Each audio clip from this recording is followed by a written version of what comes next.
Assalamualaikum warahmatullahi wabarakatuh. Sahabat Al-Haq dimanapun Anda berada, semoga kita semua senantiasa dirahmati oleh Allah Subhanahu wa ta'ala. Alhamdulillah, pada kesempatan kali ini saya akan membahas 12 keutamaan sholat duha. Mudah-mudahan dengan pembahasan kita kali ini menjadi sebab musabab turunnya rahmat, taufik, hidayah, serta hikmah dan barokah untuk kita semua. Sholat wajib atau sholat fardu terdapat salah satu sholat sunat yang sangat dianjurkan untuk dilaksanakan. Sholat sunat tersebut adalah sholat duha. Sholat duha dikerjakan pada saat pagi hari di saat matahari sedang tergelincir, yakni antara pukul 6 pagi hingga menjelang siang. Sholat ini memiliki rahasia dan fadilah yang luar biasa bagi yang mengerjakannya. Berikut 12 keutamaan sholat duha. Yang pertama, dicukupi kebutuhannya. Dari Abu Darda dan Abu Dzar radhiyallahu anhuma, dari Rasulullah SAW, dari Allah yang maha perkasa lagi maha mulia, di mana Allah berfirman, "Wahai anak Adam, rukulah untukku 4 rakaat di awal siang, niscaya aku mencukupimu di akhir siang." Diriwayatkan oleh At-Tirmidzi. Kemudian yang kedua, mendapat pahala haji atau umroh.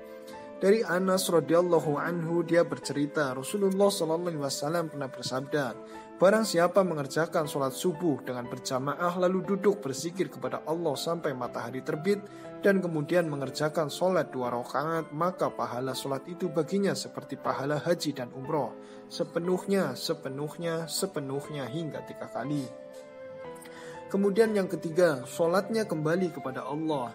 Dari Zaid bin Arqam bahwasanya dia pernah melihat suatu kaum yang mengerjakan sholat duha. Lalu dia berkata, tidaklah mereka mengetahui bahwa sholat selain pada saat ini adalah lebih baik, karena sesungguhnya Rasulullah SAW telah bersabda, sholat awabin, orang-orang yang kembali kepada Allah adalah ketika anak-anak unta sudah merasa kepanasan. Diriwayatkan oleh Muslim. Kemudian yang keempat, termasuk ahli ibadah.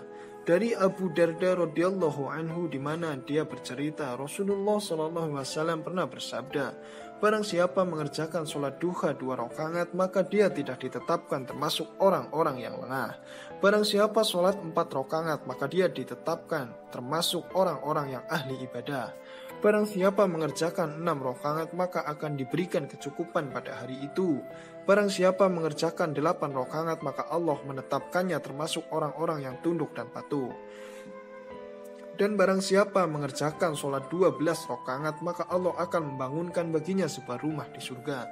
Dan tidaklah 1 hari dan tidak juga 1 malam, melainkan Allah memiliki karunia yang dianugerahkan kepada hamba-hambanya sebagai sedekah. Dan tidaklah Allah memberikan karunia kepada seseorang yang lebih baik daripada mengilhaminya untuk selalu ingat kepadanya. Diriwayatkan oleh At-Tabrani. Kemudian yang kelima, sunnah Rasulullah SAW. Sayyidah Aisyah radhiyallahu anha saat ditanya oleh Muazzah, berapa rakaat Rasulullah SAW mengerjakan sholat duha? Dia menjawab 4 rakaat dan bisa juga lebih sesuai kehendak Allah Subhanahu wa ta'ala. Kemudian yang keenam, diampuni dosa-dosanya. Dari Abu Hurairah radhiyallahu an, Rasulullah SAW bersabda, barang siapa yang menjaga sholat duha, maka dosa-dosanya akan diampuni meskipun sebanyak buih di lautan. Hadis riwayat Tirmidzi, Ibnu Majah, dan Ahmad. Yang ketujuh, wasiat Rasulullah SAW. Dari Abu Hurairah radhiyallahu anhu pernah berkata, kekasihku telah mewasiatkan aku 3 hal agar aku jangan tinggalkan sampai mati. 1, puasa 3 hari setiap bulan. Yang kedua, sholat duha. Dan yang ketiga, sholat witir sebelum tidur. Hadis riwayat Bukhari, Muslim, Abu Daud, dan Ad-Darimi. Kemudian yang ke-8, sholat orang taubat. Rasulullah SAW bersabda, hanya orang yang bertobat yang memelihara sholat duha, karena sholat duha adalah sholatnya orang-orang yang bertobat. Hadis riwayat Ibnu Qusaiman dan Hakim. Terhindar dari keburukan. Yang ke-9, Rasulullah SAW pernah bersabda, barang siapa yang melaksanakan sholat duha 4 rakaat pada hari Jumat 1 kali, kemudian membaca Al-Fatihah 10 kali, surah An-Nas 10 kali, surah Al-Falaq 10 kali, surah Al-Ikhlas 10 kali, surah Al-Kafirun 10 kali, kemudian ayat kursi 10 kali dalam setiap rakaatnya. Kemudian ketika membaca tasahud, yaitu tahiyat dan mengucapkan salam, kemudian istighfar 70 kali, bertasbih 70 kali, maka Allah akan menghindarkan dia dari keburukan penduduk langit dan keburukan penduduk bumi dan keburukan manusia dan jin. Hadis riwayat Asbahani. Dapatkan perlindungan dari Allah Subhanahu wa taala. Diriwayatkan oleh Tirmizi dari Abu Darda dan Abu Dzar radhiyallahu anhu bahwasanya Rasulullah SAW pernah bersabda, Allah Azza wa Jalla telah berfirman, wahai anak Adam, sholatlah 4 rakaat di awal hari, aku akan lindungi engkau hingga akhirnya. Kemudian yang ke-10, termasuk orang yang beruntung. Dari Abdullah bin Amr bin As radhiyallahu anhuma, ia berkata, Rasulullah SAW mengirim sebuah pasukan perang. Nabi SAW berkata, perolehlah keuntungan, yaitu ghanimah, dan cepatlah kembali. Kemudian mereka akhirnya saling berbicara tentang dekatnya tujuan, yaitu tempat perang, dan banyaknya ghanimah, keuntungan yang akan diperoleh dan cepat kembali karena dekat jaraknya.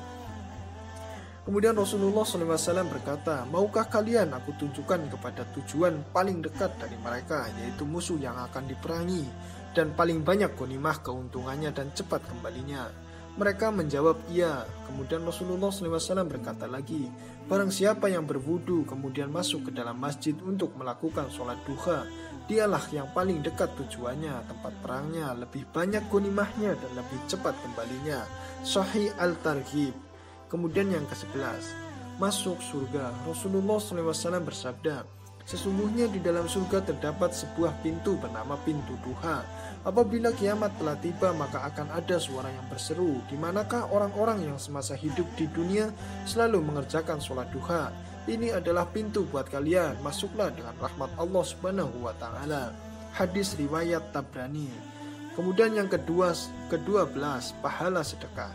Dari Abu Dzar dari Nabi SAW, beliau bersabda, pada pagi hari setiap tulang persendian dari kalian akan dihitung sebagai sedekah. Maka setiap tasbih adalah sedekah, setiap tahmid adalah sedekah, setiap tahlil adalah sedekah, setiap takbir adalah sedekah. Memerintahkan kebaikan, amar ma'ruf, dan melarang dari berbuat mungkar, yaitu nahi mungkar, adalah sedekah. Semua itu cukup dengan 2 rakaat yang dilaksanakan di waktu duha. Nah, sahabat Al-Haq dimanapun Anda berada, itulah 12 keutamaan sholat duha. Mudah-mudahan bermanfaat buat kita semua. Amin, amin, ya rabbal alamin. Wabillahi taufiq wal hidayah. Wassalamualaikum warahmatullahi wabarakatuh.